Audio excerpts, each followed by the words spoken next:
Hello, my name is Tana Lynn. I started these videos on YouTube to bring some awareness about automotive, repair shops, do's and don'ts.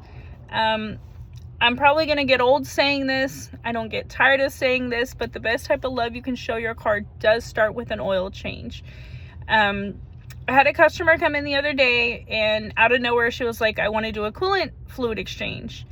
And our weather hasn't been too hot, but we've been warming up. And I asked lots of questions. I don't just do what my customers ask.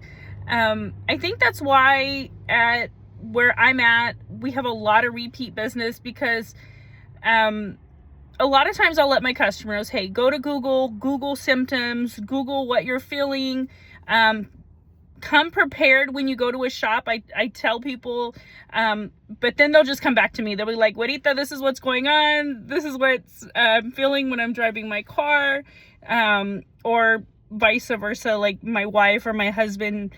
And then they come to the shop. So the other day, a customer came in and she wanted to do a coolant fluid exchange. And I was like, why do you want to do a coolant fluid exchange? And she was telling me her air conditioner wasn't working. Well, when I turn on the AC, it's not getting cold.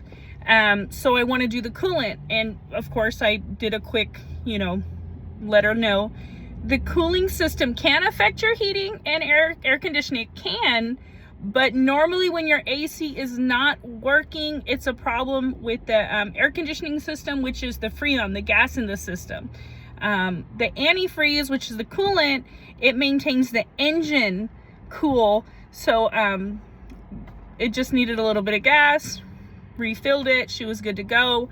But when you go to a repair shop, you want to have the type of relationship with your service advisor or your mechanic or wherever you're going, that you can be honest with them and straightforward. Because I've had customers that come to me and they're like, I just want my oil change. I'm like, sure, that's fine. I'll just do the oil change, because they look on the web, and we come up as a very popular location for oil changes.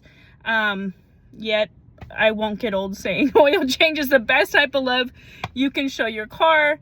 And they come in, they just want an oil change, but they're feeling something or they're hearing something. And a lot of times with the oil change, if you're upfront with your mechanic, you should be able to let them know, but they're scared to say something because mechanics get over on them or recommend things that are not needed. Look, you can say no, just say no. I want to say most of my customers, the first or the second service they've come to me, they say no. Hey, I don't want to do it right now.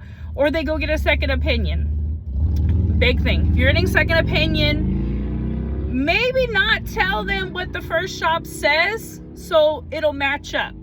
I don't know. I just really love what I do. I love helping people.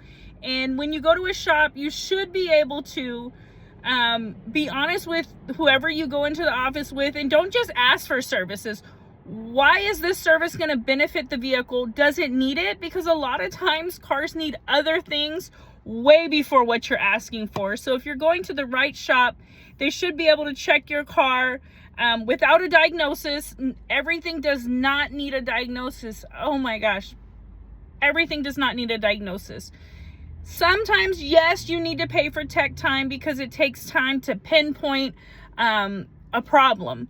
But I want to say about 75% of the time, you don't need a diagnosis. It's just a basic inspection, basic maintenance. If you do your basic preventive maintenance on time or before time, if you're driving under harsh driving conditions, the repairs aren't that bad when they do happen, because you can't foresee when something's going to go out. But if you're going to the right shop, they should be looking under the hood and preparing you so that if something happens, you were kind of already knew. Like, I have customers that, yes, the rack and pinion is leaking, but it's not a bad leak. It's a seepage.